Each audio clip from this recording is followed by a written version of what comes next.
Hey, what up, what up, what up? It's your boy OGQ. You gently, you already know what's going down. We trying something a little different.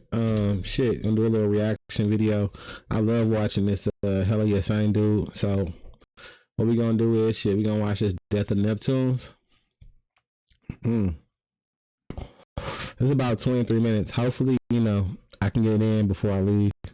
Gotta get ready. It is St. Patty's Day. Finna go spend some time with the fam. Play some spades. You already know what it is. So, shit, OGQ you gently. If you see it, shit, follow me on all platforms. On YouTube, it's a little different. It's LAM0 and 7. Shit, rock with me though. But let's get into this helloyassine. Let's go. Let's see. A little different here. A little different here.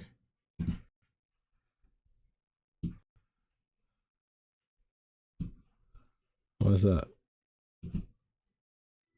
Before Pharrell Williams was a fashion icon that was appointed by Louis Vuitton to become their creative director, or the extremely wealthy businessman who's had tons of massive deals, or an award-winning musician and artist, Pharrell was half of the production duo the Neptunes, with his buddy Chad Hugo from their hometown of Virginia Beach, Virginia. While entering a local talent contest in 1992 as the Neptunes, Pharrell and Chad were discovered by... Oh damn, I'm fucking up, y'all. Oh, I fucked that up already. Let's go back.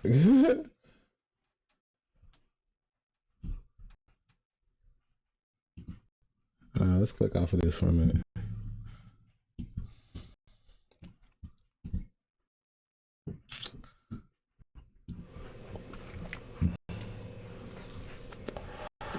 Let me get this correct. Oh shit. So I didn't realize that I wasn't gonna be able to look at my Twitch when I did this too, so probably should have did that. Alright. Of course we're gonna chop this up. We're looking at, you know what I'm saying, just watch some reaction videos. Actually though, man, this is what I be watching for entertainment, so shit, sit down and talk with me. Chat it up, see what's up. Let's go back to here. City producer Teddy Riley, who had relocated to Virginia and had his studios. Hold up. Let's expand. Blow it up big. We're gonna hit that. And then shit. I should be showing you on my screen, I believe.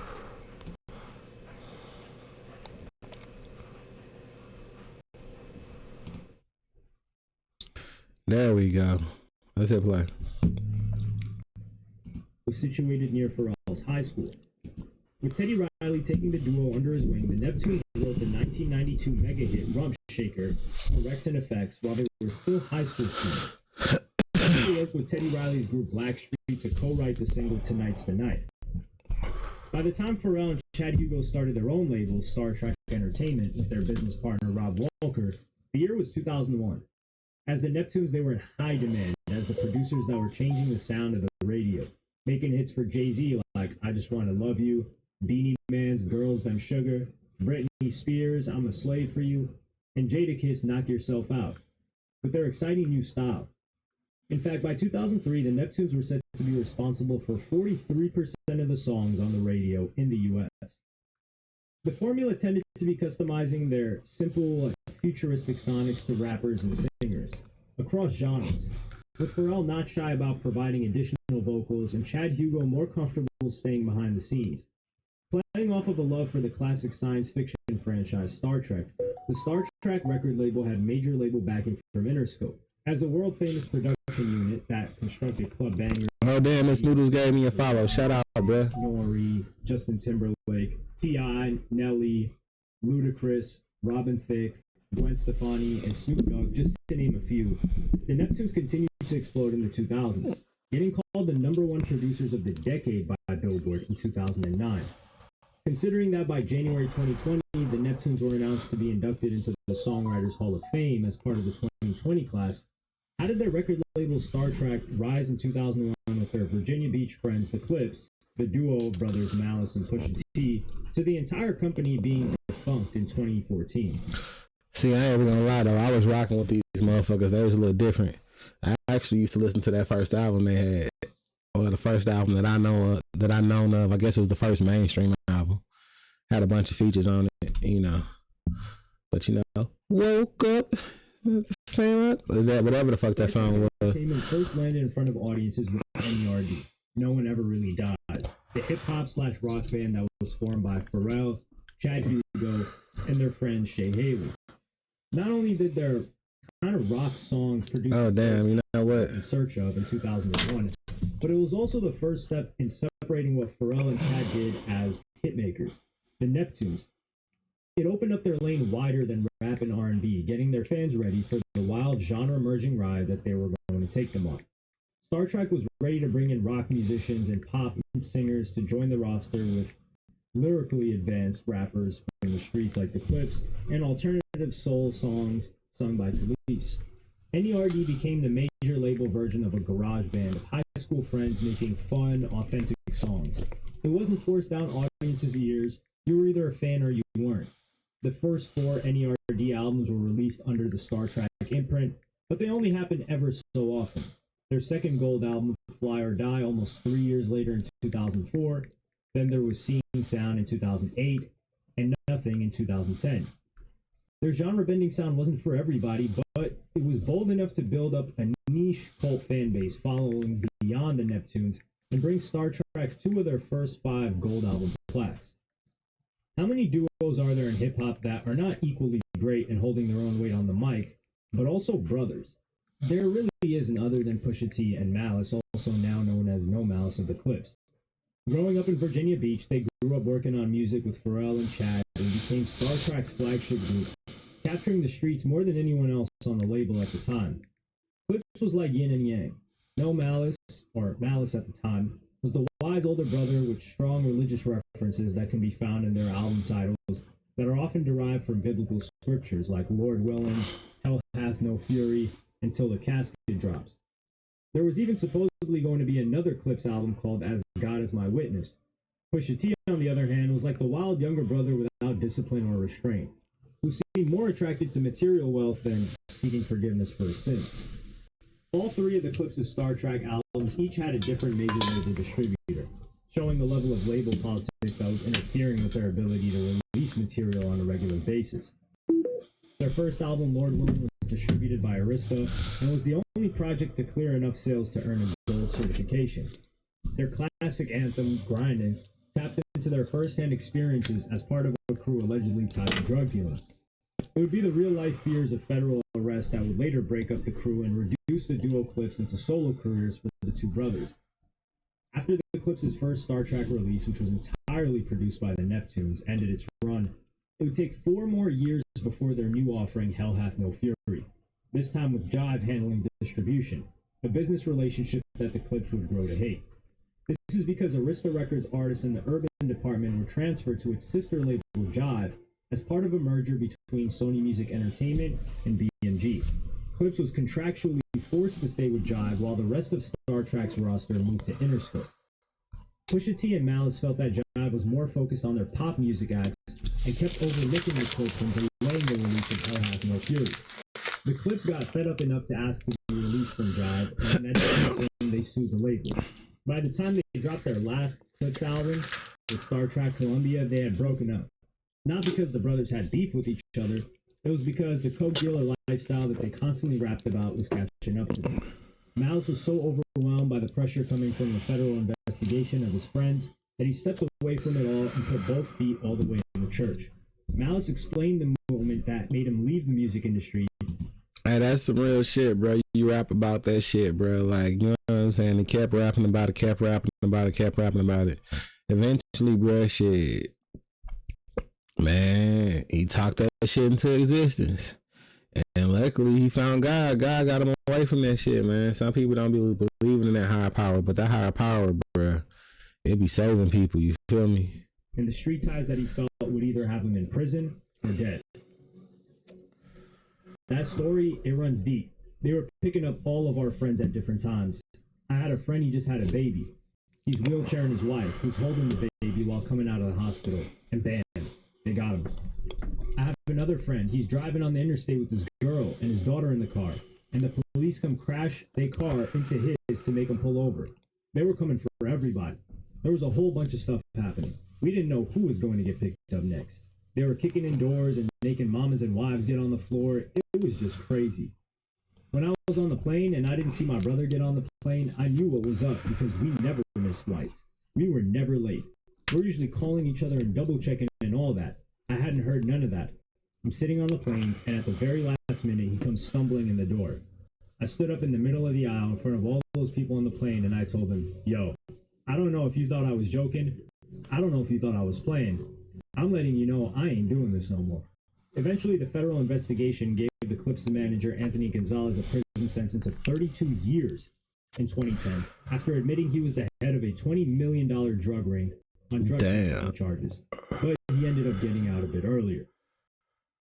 The alternative soul singer, a bit earlier, nigga, 30 years, shit. At performing arts school, and she was only 19.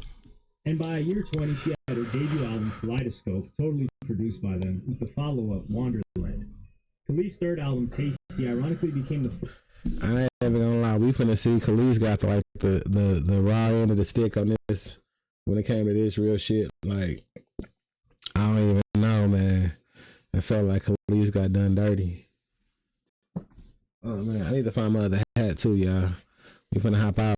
It's motherfucking it's we already know what day it is. It's St. Patty's Day, bro. So get ready to head out.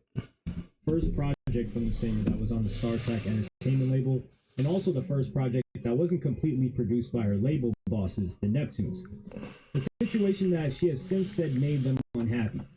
It would also be the only album Khalees would have on Star Trek, even with her numerous appearances for songs by NERD and the Clips. Maybe part of Khalees' resistance to having the Neptunes handle the whole Tasty album is that she has publicly accused them of taking all her publishing income via contract that they had her sign, and her not seeing any royalty revenue from her first two albums, Kaleidoscope and Wonderland. Khalees stated, I thought it was a beautiful and pure, creating safe space, but it ended up not being that at all. I was told we were going to split the whole thing 33, 33, 33, which we didn't do. Blatantly lied to and tricked. The Neptunes and their management and their lawyers and all that stuff, and just the fact that I wasn't poor felt like enough. Their argument is, well, you signed it. I'm like, yeah, I signed what I was told, and I was too young and too stupid to double check it.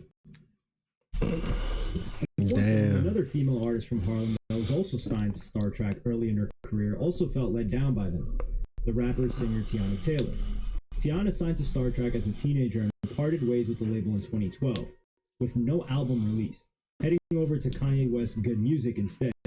Although Tiana Taylor has since cleared the air with Pharrell Williams and expressed that there are no hard feelings held on her end, Tiana still felt disappointed by her experience with Pharrell during her Star Trek days, stating, dude, Tiana Taylor, bro, she is like one of the most super talented females, like, in general, not even just females, just people in general. Her spirit, like, and she in shape, like, bro, like, when I say, like, everyone who get Tiana Taylor, like, Kanye let her put some music out, but he kind of fucked that run up. Like, Pharrell had to fuck that run up. Like, what is we doing with this woman, bro? Like, she for real should be like this generation Diana Ross. Like, you know what I'm saying? She need to be like, shit. She really should be the next Beyonce, because she's the next full rounded female. To be honest with you, like, full rounded and grew up in the industry and understand it.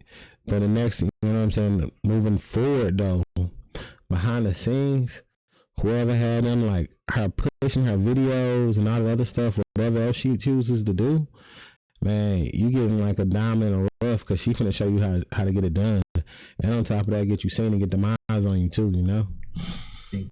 I had a really deep and honest conversation with Pharrell because, you know, he was the first person to sign me. He was Skateboard P. I was Skateboard T. You cannot tell me that wasn't my pops. I really looked up to him. He didn't have kids at the time and he wanted kids. He'd be like, yo, she called me her pops. He was really proud of that. For me, I was like his baby twin. He's not confrontational at all. He's literally one of the sweetest people in just the whole wide world. You know what I'm saying? So it wasn't that he didn't protect me, it's just that a lot of hands started going into the cookie jar. Damn. He not about to be like, no, y'all back up. Maybe he was hurt about some things. You don't know. It could have been a thing of pride and ego at the time. We don't know. To me, as a 15-year-old, it was, you didn't protect me. You let everyone mishandle me. I signed to you. You let everybody get in the way and everybody break us apart. You didn't protect me.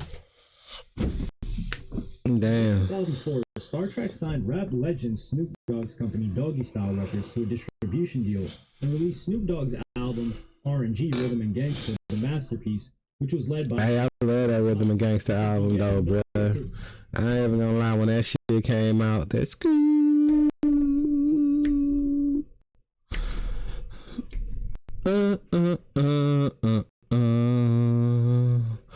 Hey, but he had some cuts on that motherfucker. He had that make it good. Make it good. I can't do it no justice, bro.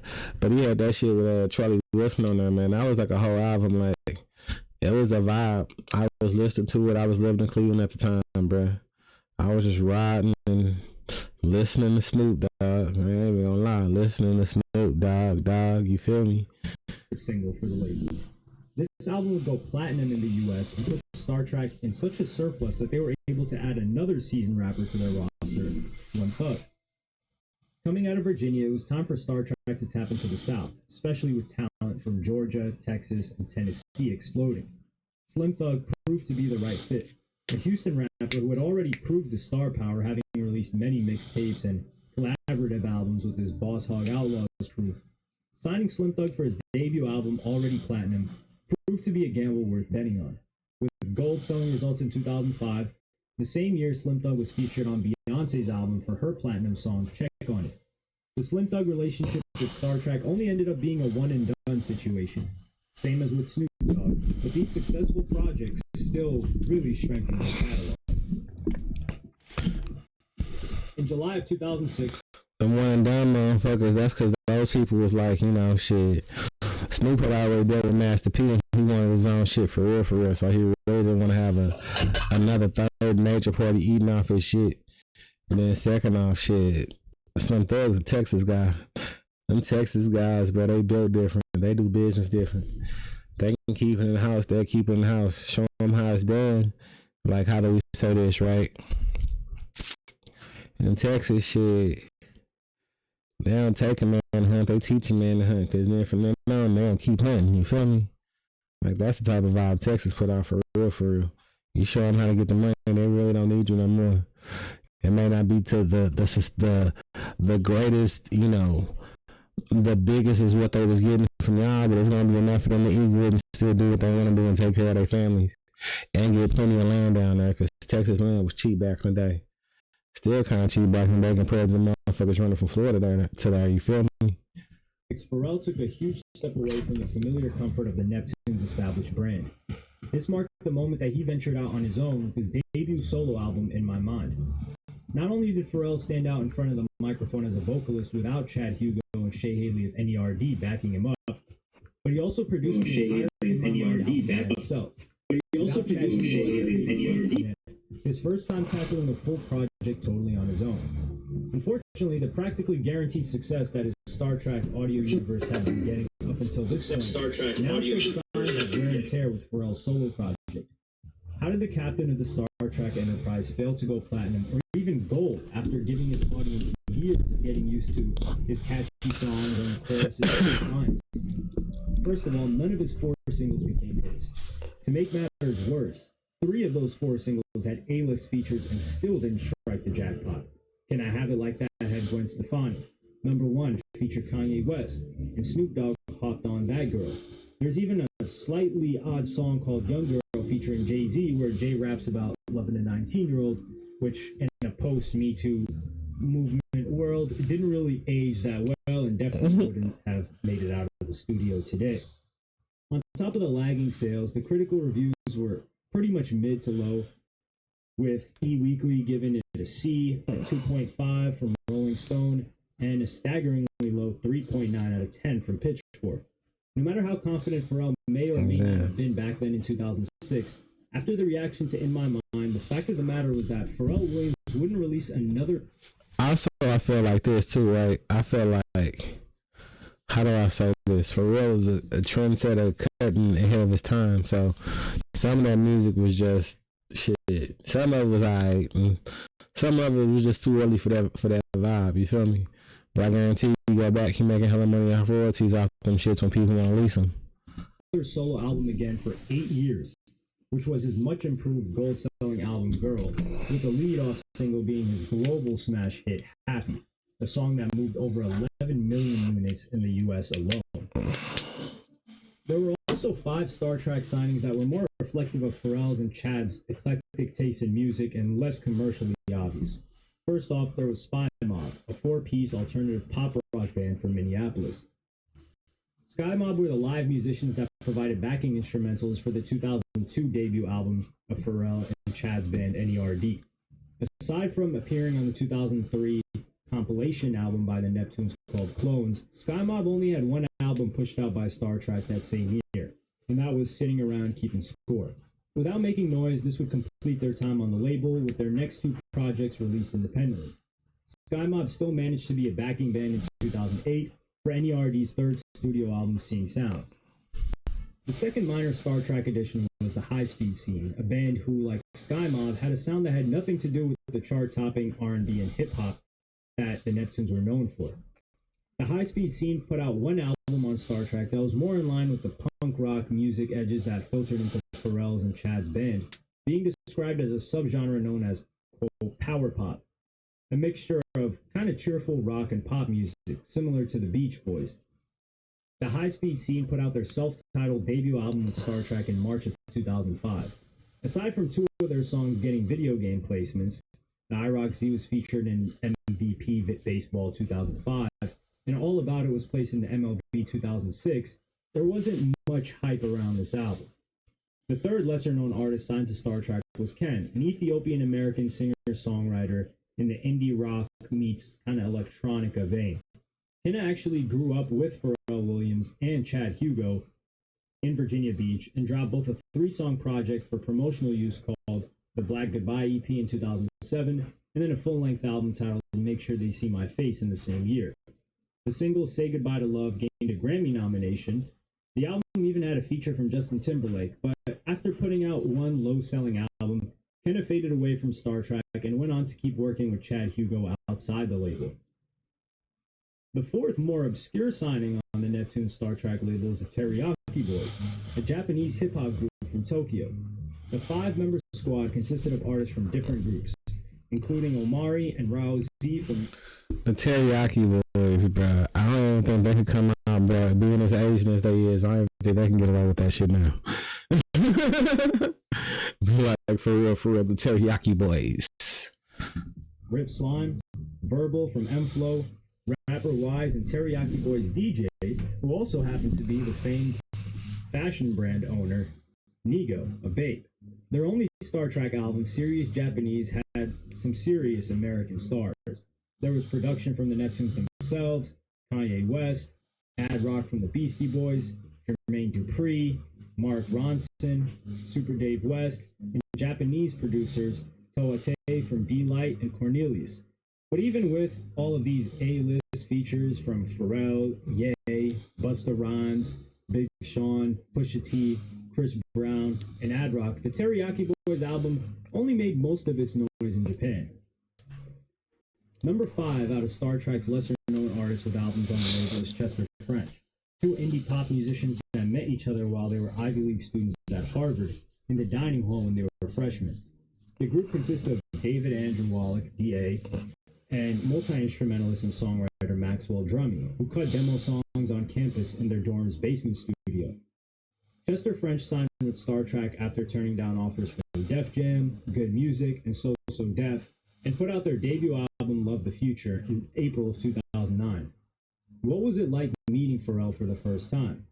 D.A. Wallach described it by saying, "The first time we met Pharrell was in New York in the lobby of the Four Seasons Hotel, and it was surreal. I'm such a fan and always have been." Hey, y'all, my fault. If you do happen to pop up on this, bro, I promise I'll have the sound quality better. I know it probably is real shitty. I got y'all clearing out my speakers same time that like we listening to it, so I hope it's not coming out bad. But you know, you live and you learn, and you know, go through stuff. This is really impromptu, you know, to pop up on here.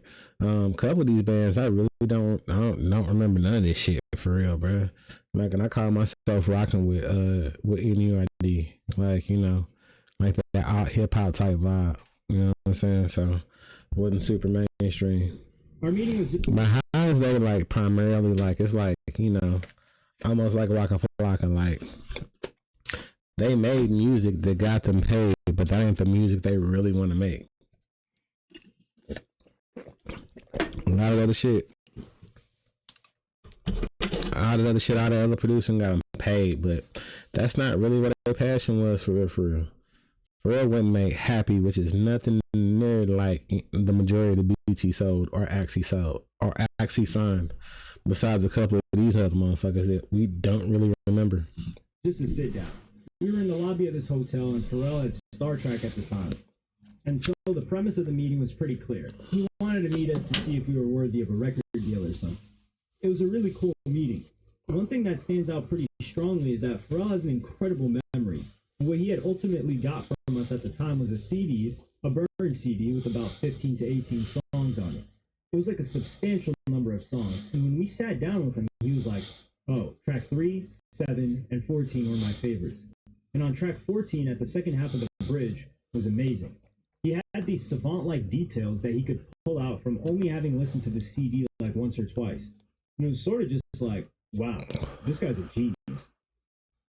Even though Chester French's album Love the Future didn't blow up big with any gold or platinum certifications, the duo's brand managed to tap into this hipster era of the late 2000s and early 2010s, helping them be liked by industry tastemakers. Their performance opportunities were wide open, touring with everybody from Lady Gaga and Pharrell to Blink-182 and Weezer. But after their debut album, their subsequent projects were released directly through Interscope, and then independently until D.A. Wallach went to work for Spotify, and Maxwell Drummy worked as an in-demand musician for artists such as Lauryn Hill. With none of the 5 Star Trek Entertainment signings of Sky Mob, The High Speed Scene, Kenna, Teriyaki Boys, and Chester French panning out as really strong, profitable or hits, they may have taken away from the company's financial bottom line, but taking a chance at such a wide array of styles and genres did prove to the world that this was an unpredictable record label that truly represented the mission and taste of the Neptunes to bring all cultural backgrounds together.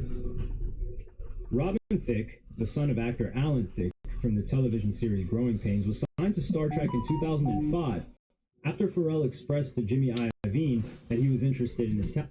Hey, bro, I remember that shit, and I remember looking at that video like, he looked like the dude from Growing Pains, and I was fucking right. Like, sometimes I just be right. Like, the first time I saw Drake, I was like, man, I'm like the motherfucker from the wheelchair off Degrassi. And I was just like, nah, it can't be. And I was just like, maybe all them French Canadian niggas just look the same. I wasn't sure, but turns out, Pharrell's assumption would prove to be right, with Robin Thicke's first album going platinum and releasing 6 more through Star Trek, most of which were gold, making Robin Thicke the most successful signee to the label and the only real artist other than NERD to release albums on Star Trek after the Clips left after their 2009 album. But in 2013, the Robin Thicke song Blurred Lines would prove to be the demise of his creative partnership with Star Trek. This massive diamond certified hit, Blurred Lines, would become the biggest of Robin Thicke's career. However, it would also be the last release on Star Trek Entertainment. With a crazy extended court case that grabbed the music industry's undivided attention, Pharrell finally decided to dissolve Star Trek Entertainment in 2014, in the midst of Blurred Lines producer Pharrell Williams and singer Robin Thicke getting sued by the family of Motown legend Marvin Gaye over a dispute of perceived copyright infringement due to what was thought to be similarities between Blurred Lines and Marvin Gaye's 1977 hit Gotta Give It Up. The legal battle lasted 5 years and sent fear throughout the music industry because the case seemed to be setting a dangerous precedent that artists could be sued for being inspired by the feeling of a song without stealing from it directly. Marvin Gaye's family was ultimately awarded a final judgment of close to $5 million against the primary writers. That's $1 million a year. Robin Thicke and Pharrell Williams. They probably spent $3 million trying to get Robin that shit. Thicke, Pharrell and Pharrell Williams Publishing Company were required to pay the estate damages of nearly $2.9 million. Robin Thicke was also ordered to pay more than $1.7 million, and Pharrell and his publishing company had to pay $357,000 in separate awards to Marvin Gaye's estates, and Gaye's family would also receive. Hold on, how the production company only got to pay $350 and like he had to pay $1.7? That shit is fucking crazy, bro. That shit crazy. Like for real. Like the production company who brought him the fucking music and the and Pharrell was inspired, so he hopped on the motherfucker. And now I gotta pay $1.7 million because you know what though, he probably made hella money motherfucking to it on it. And you know what I'm saying? And he had Eva Longoria. Was it Eva? I can't remember who he had. He had a bad chick. And then, you know, he had Bonnie Miley Cyrus on his ass too. So, you know. And 50% of the royalties from Blurred Lines as well. However, Pharrell was doing a lot beyond the music. In 2003, Pharrell had teamed up with the Japanese fashion designer Nigo, who was the founder of the lucrative Bape clothing brand, which launched Billionaire Boys Club, which fused streetwear, high fashion, and hip-hop. Ice Cream was then added as a subsidiary fashion label founded by Pharrell, with a price point more affordable than BBC. As Star Trek Entertainment faded away in 2014, Pharrell founded the multimedia creative collective I Am Other with Sony Music, later partnered up with YouTube to launch the I Am Other channel as part of YouTube's $100 million plan to push original content. Pharrell also launched a podcast called Othertone, dedicated to culture and art conversations with co-host Scott Benner and Fam Lay. The podcast has also hosted events and live recordings. Othertone entered into a deal with Apple Radio to launch Othertone Radio on Apple Music One, which used to be called Beats One, along with a long list of film, television, fashion, literary, business, and art projects. The likelihood of Pharrell making time in his extremely busy schedule at this point to restart Star Trek Entertainment became even less likely when he became a father to his son in 2008. Married his wife, fashion designer Helen, in What the fuck kind of glasses is those, bro? What the fuck are those? LV, that's probably Louis Vuitton right there. We got this guy, but what are those, bro? Like, the motherfuckers make you look like a bug. I don't know what the fuck them is, bruh. And they're very unique. That's probably like, I don't know, they're very unique, but bruh, I couldn't see myself wearing them shits, bruh. That's borderline super. I don't know what the fuck that is, bruh. Are them pearls or what the fuck, bruh? And it look like, man, nah. Imagine falling asleep in them bitches. Hold on. It's my parentals calling. Hello? All right.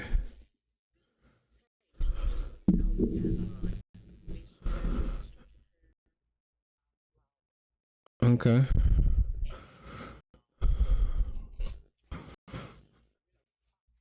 Okay.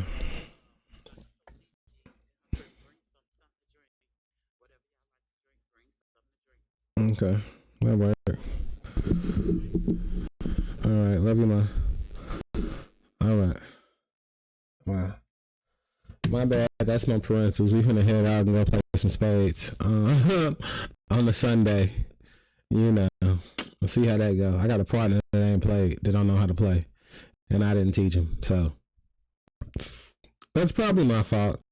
I'm gonna get stumped. It's okay. It won't happen again. You know what I'm saying? This game shit, you already see how I go. Like, if you fuck with my channel and you see me like gaming, bro, I am not the best. I have good times and I have bad times. And sometimes I have more bad times than good times. I don't know why the fuck I keep playing UFC. But, you know, it seems like the hands don't like do what the fuck I want them to do when I want them to do it. But I keep going in, and sometimes I have good nights and sometimes I have bad nights. Shit, but you know, this Spurs night, bro. Hopefully, you know, I get some beginner's luck on my fucking on my side. 2013, and expanded their family with the birth of triplets in 2017. Triplets? There was also no stopping the creative opportunities that Pharrell went into outside. This nigga had triplets? He got plenty of bread though. Hold on. Hello? Okay. That's cool. I got like 2 minutes to finish this video. Hold on.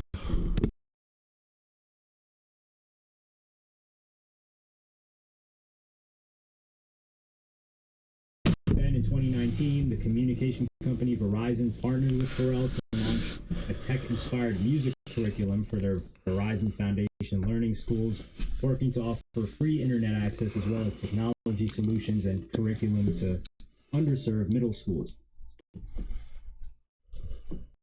But on Valentine's Day of 2023, Louis Vuitton made it known to the world that Pharrell was appointed as the luxury fashion house's new men's creative director, filling in the position that became vacant after the death of Virgil Abloh in 2021. Pharrell's Louis Vuitton clothing collection is set to be displayed during Paris Men's Fashion Week in 2023. Pharrell's collection was set to be displayed during the Paris Men's Fashion Week in June of 2023. And when it was all said and done, the rise of Star Trek Entertainment marks a memorable moment in the 2000s and early 2010s that provided a colorful and very inclusive alternative to Jay-Z's Rockefeller, Eminem's Shady Records, Cameron's Dipset, 50 Cent's G-Unit, and even Birdman's Cash Money, and even Young Money after that paved the way for Drake and Nicki. The sound was just far different from all of these while still fitting into it. The decline of Star Trek was probably inevitable when you consider just how different Pharrell and Chad's lifestyles and priorities were, as well as how long the label had lasted up until that point. Pharrell was clearly the more ambitious star who was never going to be content just making music and running a label. Chad Hugo likely wasn't comfortable with the spotlight of fame and found satisfaction in staying connected to the music, raising family, and making music out of inspiration instead of pressure to pull in platinum plaques. The legacy of Star Trek Entertainment is that it celebrated anyone considered a weirdo or not fitting in with the motherfuckers playing a Tory style of music. Pharrell's influence even spread to Tyler the Creator. Bro, hold on. Did you see that motherfucker? He had a Tory fucking piece, bro. That's just showing right there that these boys is getting inspiration from throwback, not from the future. And to go to the future, you got to go to the past. So that way you got a motherfucking different sound. Like, literally, bro, he was playing with a fucking Tory like 20-something years after that shit was out. Like, come on, man. How many y'all gonna be going back playing fucking, well, GameCube still be popping, Xbox still be popping. I don't know how many y'all gonna be playing Xbox One games fucking 21 years from now. Cause like, man, it's just like, it ain't the same. It ain't got that feel. You know what I mean? Who Tyler said his album and NERD are one of his biggest influences for Odd Future. The Neptunes brought together fashion kids, skateboarders, sneakerheads, college kids, rap fans, flashy club goers, everything, all under one roof at Star Trek, and they had one hell of a run.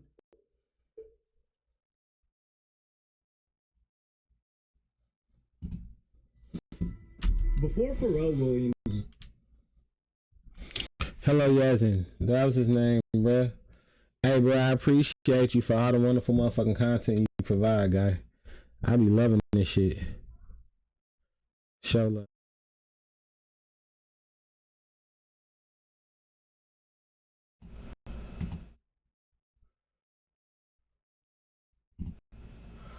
All right. Hey, I appreciate it, OGK Eugene. We just got finished watching some helloyassine. You know, a little Twitch thing. You know, again, trying to bring other content, you know, y'all way. I appreciate you for rocking with me. Finna go throw some clothes on, hop in the space game. Hey, whatever you do a lot of. It's full motherfucking motion. That's OGK Eugene. OGK Eugene. That's OGK, one of the ones been motherfucking entertaining you. I appreciate you for pulling up on my channel, my stream, my vibe, and showing me what's good and what's live. Let's go.